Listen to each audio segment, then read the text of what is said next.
Hello everyone, in this video I will show you how to convert Word document to PDF. Basically it's pretty easy, just follow the steps I do to not any mistakes. There are several methods, consider the two simplest.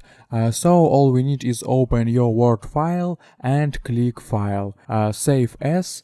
Then select the folder where you want to save the PDF document, then click the file type and select PDF. That's it, it's done. We check whether this PDF file really exists on the desktop.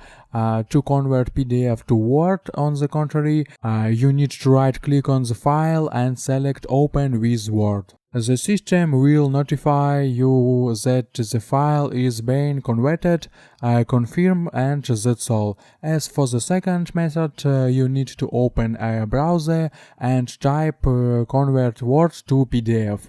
You will have access to many sites where you can do this for free. Just upload your Word file and after convert, download the finished PDF file. If you want to do the opposite, then enter convert PDF to Word and do the same.